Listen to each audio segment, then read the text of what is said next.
umaga sa inyo mga kapatid. Parang bilis na ng likod. Pero gusto ko lang i-bigyan na emphasis yung sa prayer natin, which is yung pahinga.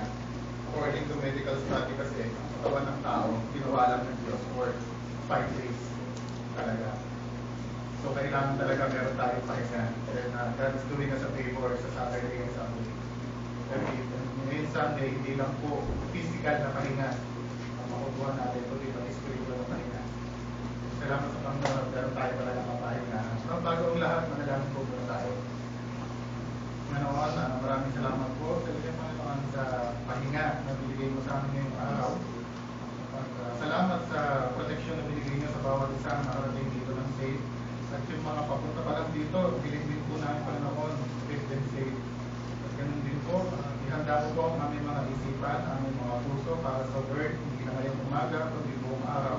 At nawa, Panginoon, ikaw po magligtas dahil ang kaligtasan ay wala po sa inyong mga lingkod. Ang inyong mga lingkod ay sadyang napakahina. Tulungan mo po ako na makatayo sa harapan, maayos, maipahayag ang iyong salita, at bayaan ang iyong salita ang mangusap. Sa lahat ng ito, Panginoon, kayo po ang dapat mapuri. In Jesus' name, Amen. Kung last Sunday, nadaanan natin yung panandalian ng 5 points of Calvinism or yung sa doctrines of grace, which is the tulip. Now sa tulip, this is an acronym. So alam na naman natin ang ibig sabihin nun. And then ang first letter po, letter T, which means total depravity. Total depravity. Ito po yung phrase na ginamit, and accurately na ginamit to summarize ang spiritual condition of a fallen man. So yung spiritual condition of a fallen man. Total depravity.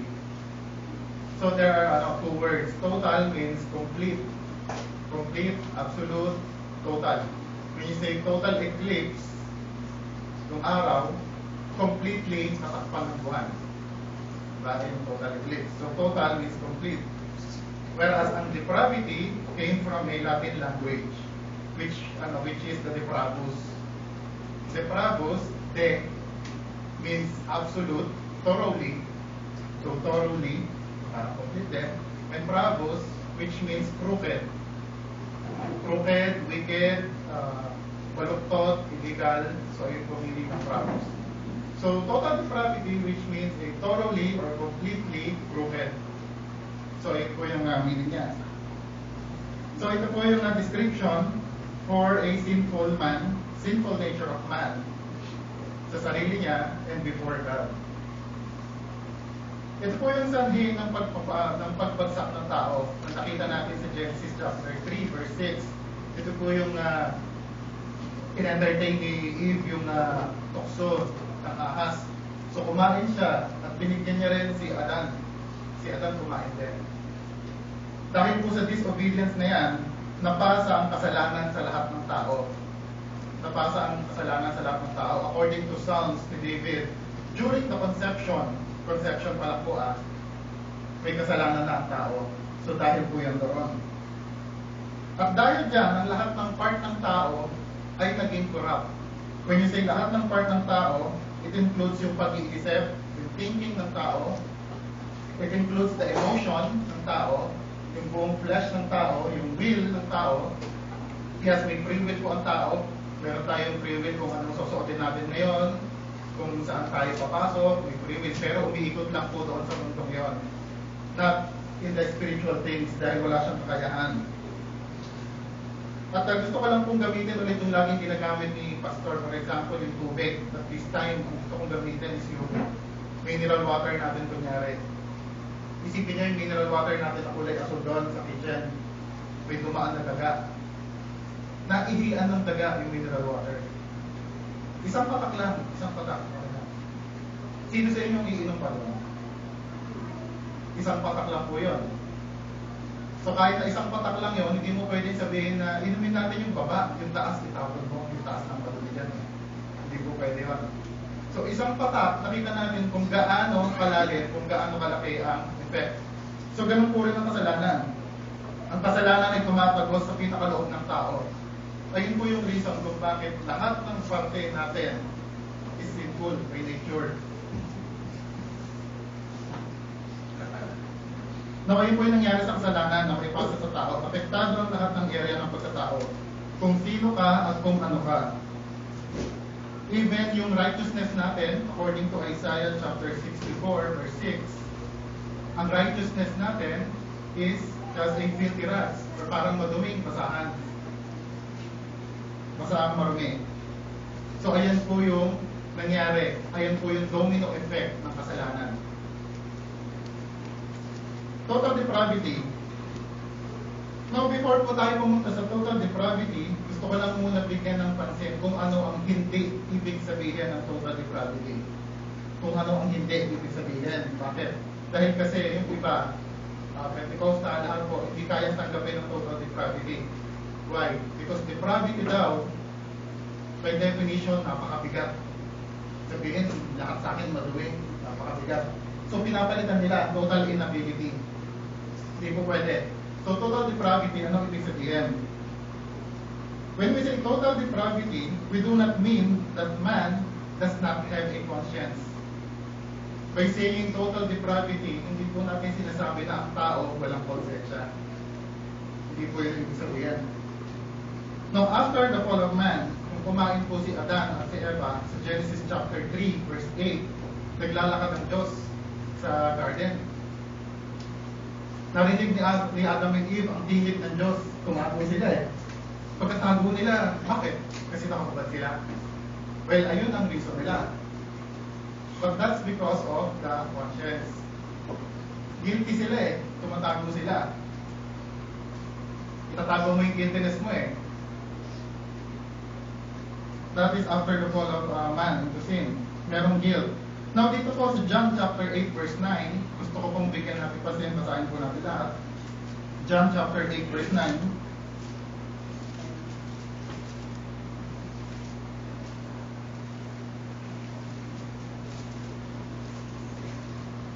John chapter 8 verse 9. And they which heard it, being convicted by their own conscience, went out one by one, beginning of the eldest, even unto the last.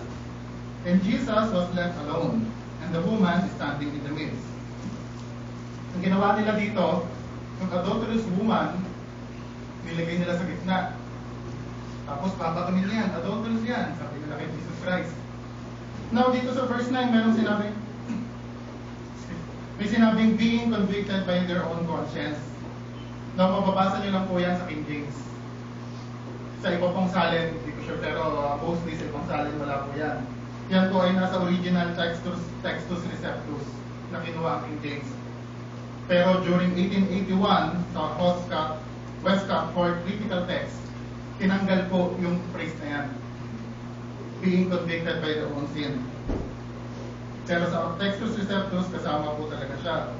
Now, ang true gospel ay nakakatusok, nakakabasag ng konsensya hanggang sa pinakaloob ng tao. Kung meron doon kinausap si Jesucristo na pinakamataas ang moral, na-convict din po yun. Sabi ni Jesus Christ, sige, patayin yun, babae niyan. Pero ang mauuna, yung walang kasalanan. So ikaw, mag-iisip ka, babatuin ko ba ito? May kasalanan din ako eh. Isa-isa sila umalis. Dahil po na-convict sila. Hindi po dahil trip lang nila umalis. No, parang si Judas po. Si Judas nagkaroon ng sorrow eh. Na-convict siya eh. Yun nga lang, si Judas, hindi godly sorrow, kaya nagpakamatay. So, hindi po natin ibig sabihin na total depravity ay wala pong konsensya ang tao. Pangalawa, hindi po ibig sabihin na ang total depravity ay puro kasamaan lang ang kaya mong gawin. Hindi po ibig sabihin na puro kasamaan lang ang kaya mong gawin. Kaya hindi nila matanggapin eh. Ibig sabihin, ako, nagbibigay ako generously eh. Nagtatights ako eh. Paano mo sasabihin, depraved ako? Hindi po natin sinabi yun na puro patayan lang alam nila. Bagaman thoroughly wicked or crooked, hindi naman siya lagi gagawa ng kasamaan. Hindi po kung ano ang ginagawa mo. Kung hindi, kung ano ka mismo bilang ikaw. So pwede kang nagtatights, pwede kang tumutulong sa mahirap, pwede mong gawin lahat ng kabutihan, hindi po regarding that, kundi ano ka mismo bilang tao. So sana malinaw po yun. Sa Bible, Ang mga Pharisees, sa Matthew 23:23, nagpatay sila. Nagpatay sila ng mint, aniso, kumino, lahat ng ari-arian. At sa Luke 18:12, twice a week sila nagpa-fasting. May nagpa-fasting ba dito ng twice a week? So talo kay lahat ng Pharisee. But it doesn't mean na hindi siya total depraved. Nakuha pa natin? It doesn't mean na hindi siya total depraved. So kung ano ka mismo, hindi kung ano yung ginagawa mo. Nagpa-fasting sila, nagpe-pray sila, at sobrang lakas na naririnig ng lahat. But not to glorify God. They do it for their own selfish reasons. Okay? So sana malinaw po, ayun po ang hindi ibig sabihin ng total depravity. Okay na po yan. So ngayon, alam natin kung ano ang hindi ibig sabihin ng total depravity. Punta po tayo sa ating paksa, ang total depravity. Total depravity of man. Now sa Romans chapter 3, sinamarize ni Paul ang ibig sabihin ng total depravity. Dito sa passage na to, nag-quote siya sa iba't ibang part ng Bible, which is Isaiah, Psalms, pinot niya. So buksan po natin ang Romans chapter 3 verse 9. Basahin natin hanggang 18.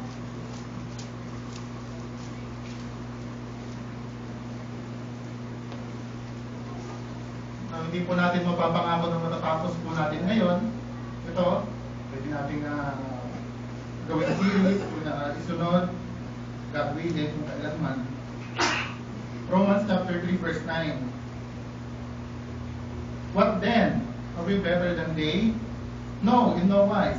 For we have before proved, both Jews and Gentiles, that they are all under sin. As it is written, there is none righteous, no, not one. There is none understand. There is none that seek after God. They are all gone out of the way. They are together become unprofitable. There is none that do good, no, not one. Their throat is an open sepulchre. With their tongues they have used deceit. The poison of asp is under their lips, whose mouth is full of cursing and bitterness. Their feet are swift to shed blood. Destruction and misery are in their ways. And the way of peace have they not known. There is no fear of God before their eyes. No, meron po ditong sinabing anim na punto. Meron tayong anim na punto sa mga nagno-notes. First point, no one is without sin. No one is without sin. Makikita natin yan sa verse 9 and 10. What then? Are we better than they? No, in no wise. For we have before proved both Jews and Gentiles that they are all under sin. As it is written, there is none righteous, no, not one. Now, ito po ang position ng man before God. There is none righteous. Now, dito meron po tayong subdivision. Unang-una, sino daw ang nasa ilalim ng kasalanan? Sino ang nasa ilalim ng kasalanan? At pangalawa, sino daw ang matuwid? So una, sino daw ang nasa ilalim ng kasalanan? Ang sinabi dito sa verse 9, both Jews and Gentiles. So dalawa lang naman yan eh. If you are not a Jew, then you are a Gentile. Basahin kong muli ang verse 9, what then? Are we better than they? No, in no wise. For we have before proved both Jews and Gentiles that they are all under sin. Now dito, nagsimula si Paul, are we better than they? Mas mabuti ba tayo sa kanila? Since si Paul ay isang Jew, ang sinasabi niyang are we better than they is papuntang Gentiles. Now ang sinunod po ng mas mabuti ay kung mas mataas. Mas mataas ba tayo sa kanila? Yung sinabi ni Paul. Bakit niya tinanong yan? Tignan po natin yung verse 1 ng chapter na ito. Chapter 3 verse 1.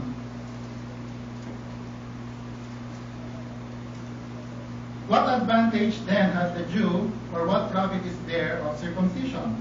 Much in every way. So madaming profit. Chiefly because that unto them were committed the oracles of God. Now ano daw ang pinahigitan ng mga Hudyo over Gentiles? Madami daw, in every way. Unang-una, Sa Jew, pinagkatiwala ang aral daw ng Diyos, sabi sa verse 1 and 2. Nung pagdating sa verse 9, so ano, dahil ba sa atin binigay ang aral ng Diyos, are we better than they? So ayun po yung point ni Paul dyan. Mas higit ba tayo sa kanila dahil nakahigit tayo sa madaming paraan? Now, sinagot niya ito. Ano yung sinabi niya rito sagot? Hindi, sa anumang bagay. Hindi po. So kahit may advantage ang mga Jew over the Gentiles at ang mga privileges dahil sila ang mga piniling bayan ng Diyos Sila yung chosen people sila Hindi sila nakakahigit over the Gentiles. Why? Because both Jews and Gentiles, sabi dito, are under sin. So wala ni sino man sa atin ang nakakahigit. Sino man, wala nakakahigit po sa atin. Sana po malinaw yun. Nakapag-aral ka ba? Nakapagtapos ka ng pag-aaral? You are under sin. Doktor ka ba? Attorney ka ba? Nurse? Programmer? You are under sin. Hindi ka nakatapos ng pag-aaral? Hanggang high school lang? Hindi ka nakapag-aaral? You are under sin. Mas nakatataas ka because of your educational attainment. Pero pagdating sa spiritual things, wala po. Pantay-pantay. We're all under sin. Pantay-pantay lahat. At makakatanggap lahat ng punishment, which is pagdating sa impyerno, dagat-dagatang apoy, kapag ang tao nasusunog, hindi mo na mapipinpoint yung nasusunog na yun, doktor yun. Itong nasusunog na to, doktor dito. Hindi na. We're all under sin. So, yun po ang una. Sino daw ang may kasalanan? Nasa ilalim ng kasalanan, ang lahat. Both Jews and Gentiles. Second, sino daw ang matuwid? Romans chapter 3 verse 10. Basahin po natin ulit. As it is written, there is none righteous, no not one. Gaya ng nasusulat, walang matuwid, wala kahit isa. Ito pong text na ito ay quoted ni Paul from Psalms and Isaiah. So sa Psalms chapter 14 verse 1. Panandalian po natin silipin. Psalms 14 verse 1.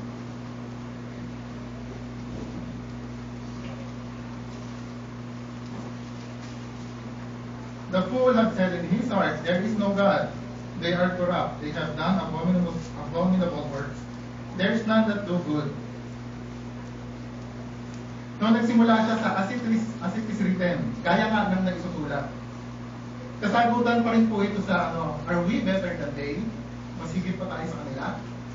Hindi. Na-prove natin na pareho, Jews and Gentiles, under sin At katulad nga ng nasusulat, so another proof ng lahat ay under sin. So ito po ay to prove na regardless kung Jews or Gentiles, parehong corrupted and depraved by sinful nature of man. Pinakikita dito ni Paul ang kondisyon ng tao. Walang matuwid ni isa. Hindi naman pwedeng ang lahat ay may kasalanan tapos merong matuwid ni isa. Ang ating katuwiran ay parang maruming basahan. Ito ang sinabi dyan. Dahil ang righteousness ang hinahanap po ng Diyos ay yung righteousness na meron din ang Ama, ang Diyos Ama. Ayun po yung pamantayan. At nakita ito natin ng bilang tao sa pamamagitan ni Jesucristo. Siya yung flesh, God in the flesh. Makikita natin yun. Ang sinabi ni Jesus Christ in Matthew chapter 5 verse 48, be you therefore perfect, even as your Father which is in heaven is perfect. Now, kaya po ba ng taong yan? Wala nang matuwid Lahat na may kasalanan So wala nang perfect, diba? Nung sinabi natin kanina na lahat ng member ng tao, so imagine natin yung ihi ng daga sa mineral water. Kahit sa taas siya umihi, lahat yun affected na, hindi na po pwedeng inumin yun. Nung pagdating sa tao, ang mata ng tao is evil. Ang sinabi sa Bible, tumingin ka lang sa babae ng merong pagnanasa, you already committed adultery na. Sinabi sa Jeremiah 17, pagdating sa puso, it is deceitful above all things. Who can know it? So madaming bitterness sa kapwa, adulteries, fornication, blasphemy, OMG. Puso yan eh. Okay. Oh my God. Blasphemy yun eh. Nasa 10 utos. Diba? So kung gano'n, walang makakapantay. Wala na. For we are all under sin. Nagalit ka ba sa kapwa mo minsan ng walang dahilan? Walang dahilan na. Gusto kong ibigyan ng emphasis yung walang dahilan. Kasi kung nagalit ka lang, sabi naman sa Bible eh, be you angry and do not sin. Pag walang kadahilan-dahilan, nakakaasan yung mukha niya. Ang yabang-yabang ng mukha niya. Sabi sa Bible, nakapatay ka na. Meron ba dito ang nagsinungaling kahit na isang kasinungalingan lang mula ng bata? Isang kasinungalingan lang mula ng bata. Tingnan natin kung merong may kasalanan. Now, ang sinabi po sa Bible, John chapter 8 verse 44, you are of your father the devil, and the lust of your father you will do. He was a murderer from the beginning, and abode not in the truth, because there is no truth in him. When he speak lies, he speak of his own. For he is a liar and a father of it. John 8 verse 44. Na kung sinungaling pala tayo even one, tatay pala natin si Satanas. Walang katotohanan sa kanya. Mula simula, siya ay sinungaling. So kung nagawa mo yon, it just prove na wala ng tao ang matuwid. Tama po? Why? Affected by the sinful nature of man. By the fall of man. Total depravity. Now, sa madaling salita, ang tao ay hindi kasing buti o kasing tuwid ng Diyos. Imposible po yun. Ang righteousness po na ito ay hindi po maaabot kailanman ng mabubuting gawa. Pwede kang magbigay ng magbigay sa kapwa mo, pwede kang gawa ng mabubuting gawa. Hindi mo maaabot ko ang kabutihan na yun. So kailanman hindi siya nakakuha ng mabubuting gawa. Ano po ang rason kung bakit ang tao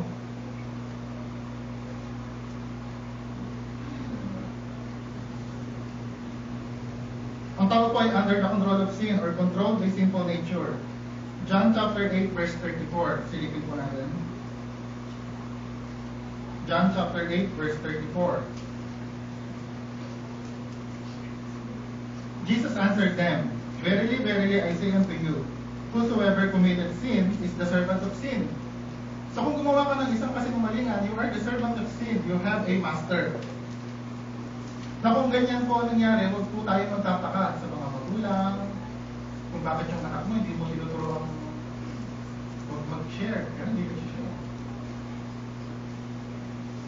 Ang anak mo hindi mo tinuturoang hindi magsabi ng totoo, pero hindi nagsasabi ng totoo. Yung mga magulang, kanina ka ba nagmana? Sino ba ang pinagmanaan mo? But that is because of the sinful nature of man. Total depravity, depraved, napasang kasalanan dahil po niya. So ang lahat po ay nagkasala at wala pong matuwid. Now, second point, there is no one that seek after God.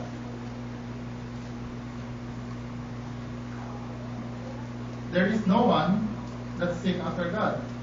Basahin po natin muli ang verse 11 ng Romans chapter 3.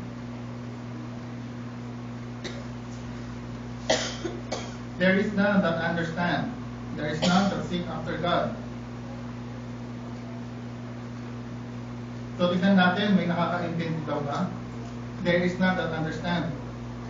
Now quoted po ito ulit sa Psalms chapter 14, this time verse 2. Nung sinabi ni David, the Lord looked down from heaven upon the children of men to see if there were any that did understand and seek God. Nung nag-survey si God, tinignan niya yung baba, Psalms 14 verse 2, kung meron ba nakakaintindi, ano nakita niya? Wala daw ni isang nakakatalastas. Wala ni isang nakakaintindi. Pero ang isip ng tao, sabi, ako magaling ako matalino ako Paano sasabihin hindi ko naiintindihan? No, hindi po ibig sabihin yan na ang tao ay parang hayop na hindi po, na wala pong pag-intindi. Hindi po ibig sabihin na ganon. Bagaman nasa ilalim tayo ng kasalanan, meron tayong pang-intindi sa ating kapaligiran. nakaka-invento ng mga bagay-bagay, mga scientists natin.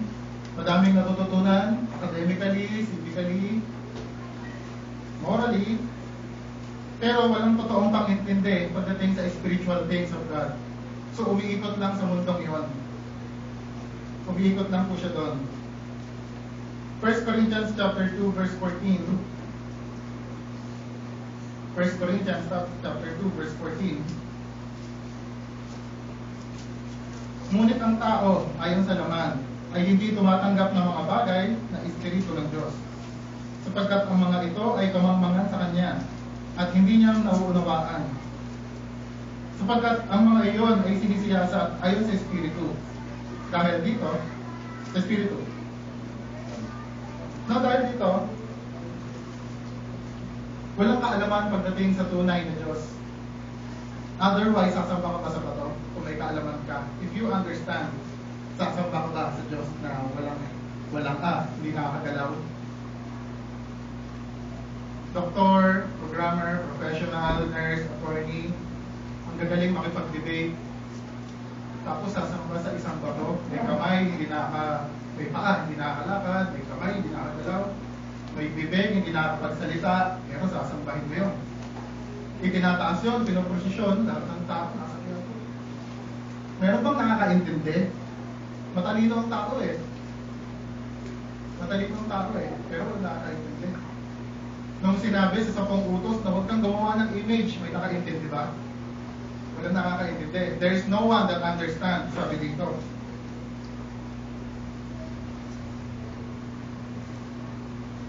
Hindi nalalaman ang tunay na kaligtasan ay nasa Diyos. Pipilitin gumawa ng kabutihan para makapunta ng langit. Akala mo ikaw ay kapag mabait ay ligtas na. So there's no one that understands. Walang nakakaintindi. Secondly, walang humahanap sa Diyos. Sabi, diyan pa rin po sa verse 11, there's no one that seek after God. There is no one that seek after God. Paano mo hahanapin ang Panginoon? Hindi mo nga naiintindihan eh. Paano mo hanapin ang Panginoon? May Diyos-Diyosan ka na. Meron ka ng Diyos-Diyosan. John chapter 4 verse 23. Pag sinabing hindi mo hinahanap ang Panginoon, it's because of total depravity, you are separated from God. Wala kang kakayahan kumanap sa Panginoon. Ano ba yung worship na hinahanap ng Panginoon? Makikita natin si John chapter 4 verse 23.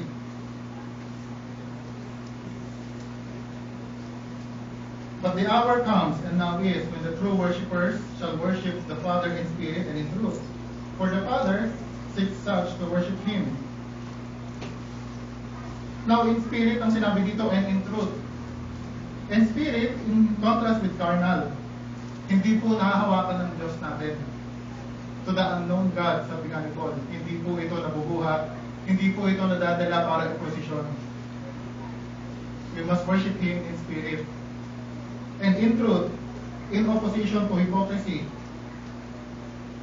Opposition to hypocrisy. In truth. Huwag natin kakalimutan na ang mga Pharisees, twice a week kung mag-fasting. Faithfully ginagawa ang pagtitithes. Can we say that they are in the truth? Asa truth po ba sila? Hindi po ganong worship ang hinahanap ng Diyos natin. Hindi po ganon. Now, bakit po kaya walang mahanap sa Diyos? Ano po yung rason kung bakit sinabi there's none that seek after God? John chapter 3 verse 19.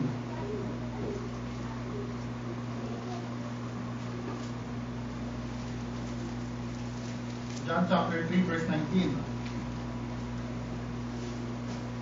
And this is the condemnation, that light is come into the world, and men love darkness rather than light, because their deeds were evil.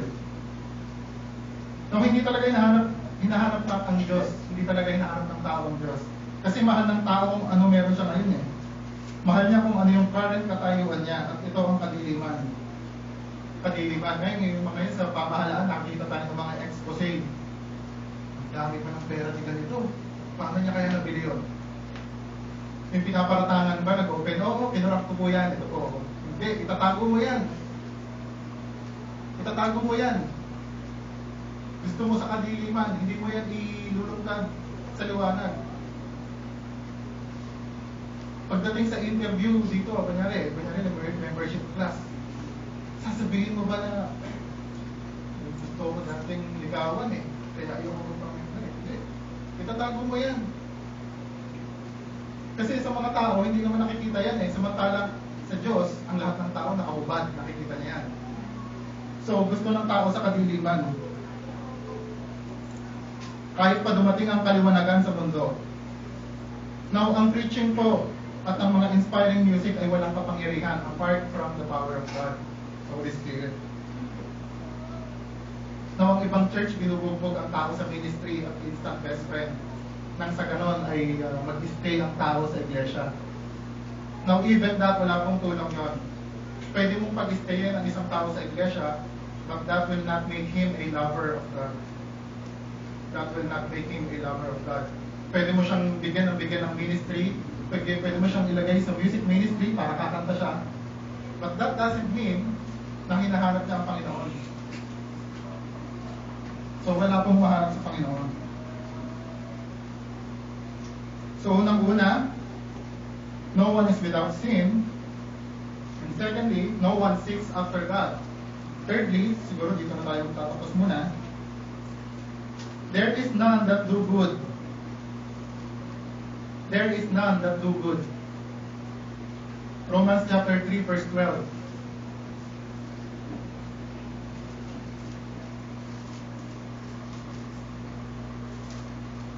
They are all gone out of the way. They are together become unprofitable. There is none that do good. No, not one. So may dalawang description dito. They are all gone out of the way and they are become unprofitable. So una, they're all gone out of the way. Sa ibang salin, sa NASB ang sinabi diyan, they're gone, so they have turned aside. Tama ba? Turned aside sa NASB. So pareho lang po ng meaning yan. They're gone out of the way, they're all turned aside. It only means wrong direction ang pinuntahan nila. Wrong direction. So pareho lang po ang meaning yan. No, sa mga nagmamaneho, kung nawala ka, madami nagmamaneho dito Pag nawala ka, ibig sabihin nun, hindi mo alam ang tunay ng direksyon. Tama? Logically, otherwise, hindi ka nawala. Hindi mo pwedeng sabihin, sabi ko na nga ba Simulang-simula pa lang, alam ko nawawala na tayo Bakit ka tuloy? Kung alam mong nasa wrong direction ka, hindi ka tutuloy. So, ayan po ang masakit dito. Ang masakit dito, wala ka sa direksyon, hindi ka tumutuloy, at the same time, hindi mo alam na wala ka sa direksyon. That is because of the total depravity. Hindi mo alam na lumihis ka, hindi mo alam na nag-U-turn ka from the right path. Now, ang mga Jews, Hudyo, na tinawag mismo ng Panginoon, piniling bayan, nagpakita po ng ganyan. Bagaman sila po yung binigyan ng aral ng Diyos, sila yung nakakaalam ng oracles of God. Dahil depraved po ang tao, ang bilis makalimot. Tignan natin yung kwento sa Exodus chapter 32 verse 8. Exodus chapter 32 verse 8.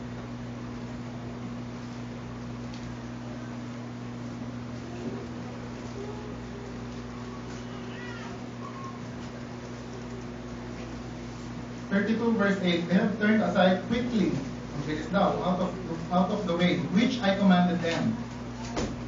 They have made them a molten calf, and have worshipped it, and have sacrificed thereunto, and said, These be your gods, O Israel, which have brought you up out of the land of Egypt. Kailan sila sumuway? Sabi dito, agad-agaran Meron sa kanilang diretsong utos ang Diyos. Tapos sinabi, Aaron, ang bagal naman ng kapatid mo si Moses bumaba. Ganito na lang, gumawa na lang tayo ng Diyos-Diyosan. Gawa na lang tayo ng golden calf. Tapos i-worship natin. Tapos nung ginawa na, sinabi, Ito po ang Diyos nyo. Ito ang nagligtas sa inyo mula sa Egypt. You have gone out of the way. Agad-agad. Naligaw ka nang hindi mo alam. And sadly, ganyan po ngayon. Ang dami pong natutuwa dahil may darating na tao galing sa Roma. Binibigyan ng music, sinasamba dahil sa Papa sa Roma. They have all gone out of the way. Wrong direction. Turn aside. Ang bilis gumawa ng bagay sa sarili mong pamamaraan. Hindi ko makita ang Diyos eh. Gawa tayo ng Diyos-Diyosan. Naligaw agad. Akala mo ang pamamaraan mo ay higit kaysa magaling kaysa sa Diyos. Pagdating po sa tao, ano po ang application natin dito? Ako, salamat, nakarinig ako nun. Salamat, Padre Pio, pinagaling yung anak ko. 1 week na yung anak ko may sakit eh. Hindi talaga ako pinifail yung Padre Pio. O Saint Pio, hindi pala may Saint Pio. Salamat, Mary. Tapos ako sa exam.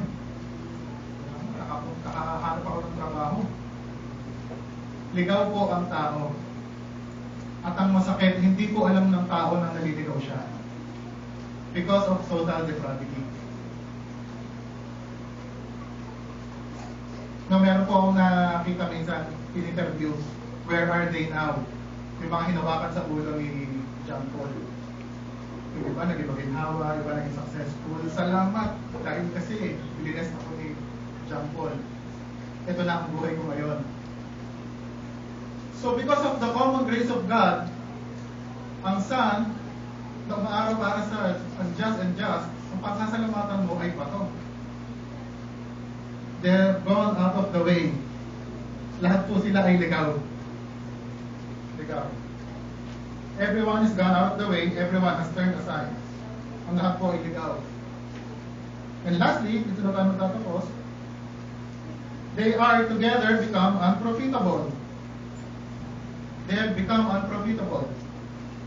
Unprofitable means useless. Sa ibang salin yata, useless din talaga ang ginamit sa NASB.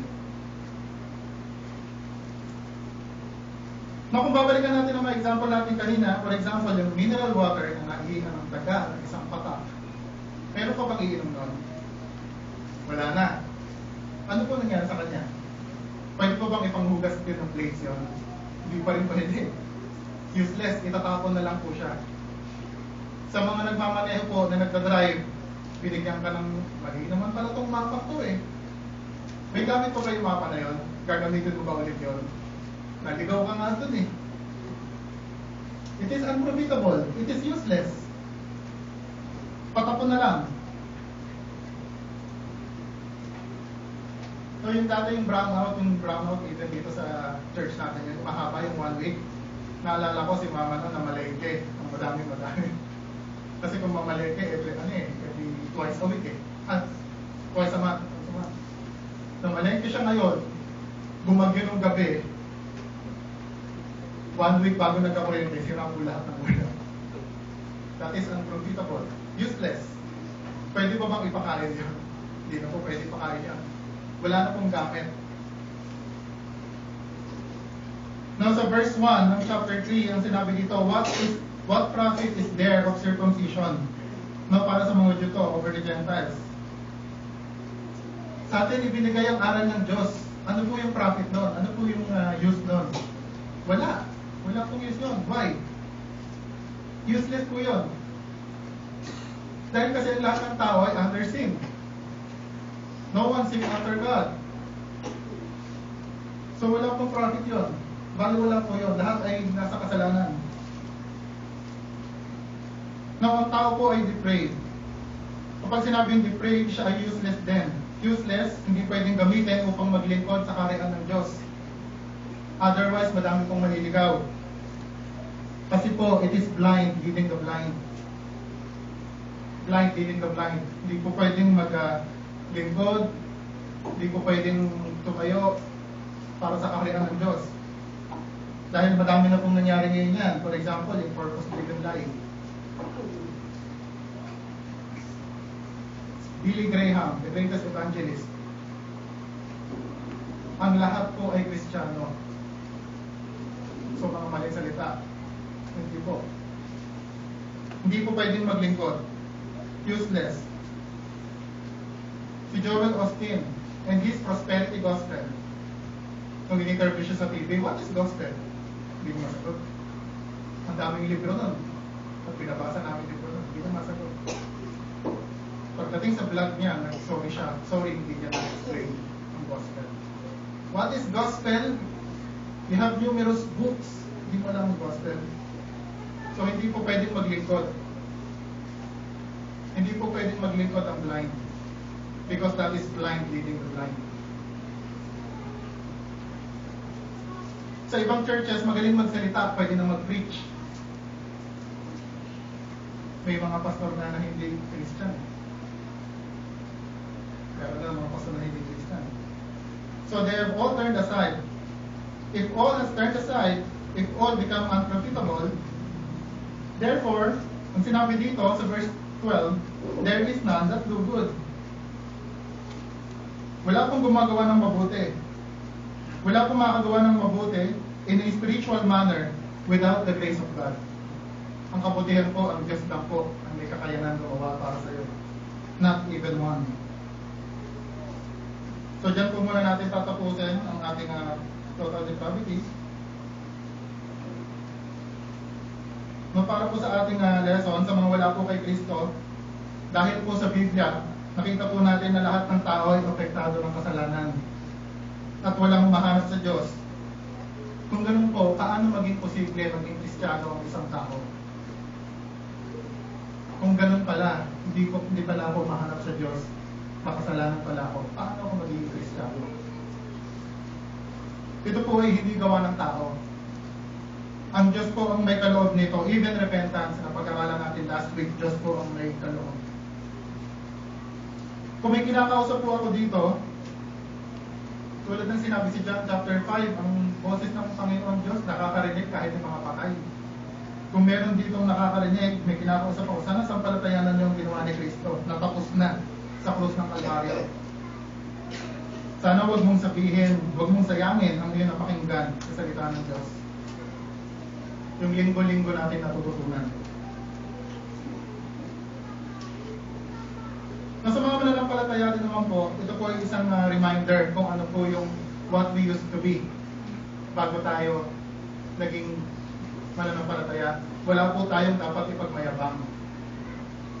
Dahil Jews or Gentiles, we included, tayo po ay makasalanan. At tayo po ay nagkakasala, ngunit pinatawad lang ng Diyos. Hindi po tayo perfect. So yun lang po, manalangin po tayo.